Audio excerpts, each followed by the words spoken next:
सिंहस्थ कुंभमेळा 2027च्या दर्शनपथासाठी त्र्यंबकेश्वर उपजिल्हा रुग्णालय शहराबाहेर हलवण्याच्या प्रशासकीय निर्णयाविरोधात स्थानिक व ग्रामीण नागरिकांनी आंदोलनाचा इशारा दिलाय। नीट परीक्षेतील गैरप्रकार रोखण्यासाठी आणि पारदर्शकता आणण्यासाठी उत्तरपत्रिकेची कार्बन कॉपी जिल्हास्तरावरच सीलबंद करून ठेवण्याची मागणी छात्र भारती विद्यार्थी संघटनेने NTA कडे केली आहे।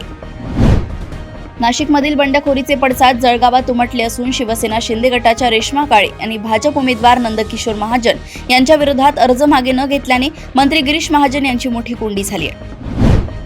धुळे महानगरपालिकेने शहरातील पथविक्रेत्यांना सामाजिक सुरक्षा आणि PM स्वनिधी योजनेचा लाभ मिळवून देण्यासाठी विशेष मोबाईल ॲपद्वारे हायटेक सर्वेक्षण सुरू केलंय। पालकमंत्री हसन मुश्रीफ यांच्या हस्ते नंदुरबारमधील दुर्गम बिलगाव आरोग्य केंद्रात ड्रोनद्वारे औषध पुरवठा सेवेचा शुभारंभ करण्यात आला असून त्यांनी शासकीय मेडिकल कॉलेजचे बांधकाम मार्च 2027 पर्यंत पूर्ण करण्याचे निर्देश दिले आहेत।